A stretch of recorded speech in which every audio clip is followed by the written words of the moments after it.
Merci Driti. Vous avez de la chance, il nous reste encore plusieurs candidats. Et le sujet qui arrive concerne les inégalités dans les religions. Et pour cela, je vous demande d'applaudir Kavya.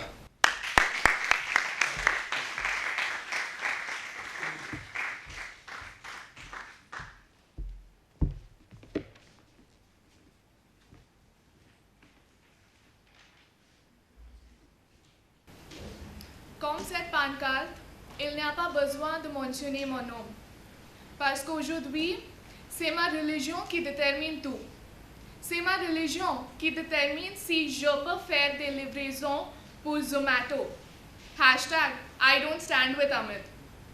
Pour les d'entre vous qui ne sont pas au courant avec cet incident, plus récemment, un homme, Amit, il a annulé son commande sur Zomato seulement parce que le livreur était un musulman. Je sais que c'est un peu bizarre, mais en Inde, c'est pas vraiment étonnant parce qu'en Inde, on peut voir innombrables exemples des inégalités religieuses dans notre vie quotidienne. Ça existe dans le domaine des amis, ça existe dans le domaine de la mariage, ça existe dans le domaine du travail, c'est partout. Et oui, ça me gêne beaucoup. Mais ce qui est plus effrayant pour moi est qu'aujourd'hui, nous vivons dans une société où notre religion a gagné le pouvoir de déterminer si nous pouvons vivre ou non. Ok. Pour mieux expliquer mon point, imaginez quelque chose pour moi, s'il vous plaît. Vous venez de visiter votre propre lieu religieux. Peut-être un temple, peut-être une église, peut-être une mosquée. Et maintenant, tranquillement, vous retournez chez vous. Mais soudainement, vous êtes attaqué. Vous n'avez pas tué quelqu'un, vous n'avez pas blessé quelqu'un, vous n'avez rien fait, mais vous êtes attaqué. Pourquoi? Parce que vous avez porté quelque chose qui montre votre religion, comme cette pancarte. Et ce n'est pas une histoire imaginaire.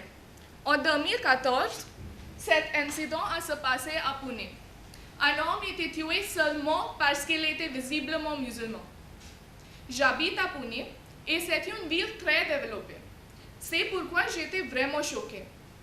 J'ai essayé beaucoup de trouver un seul point qui pouvait justifier cette violence, mais je ne peux pas, parce que c'est 100% injuste. Et ce n'est pas le seul cas où la religion a déterminé si quelqu'un est digne de vivre ou non.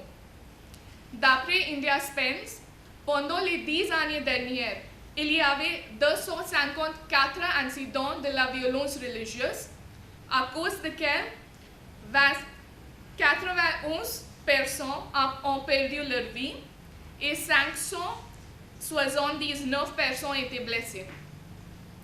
90% de ces incidents ont se passé pendant les 5 années dernières.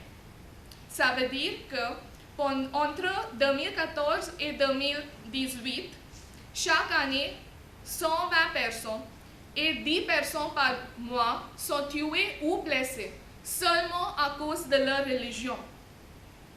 La religion est quelque chose qui est vraiment subjectif. On peut interpréter chaque religion dans les manières très différentes.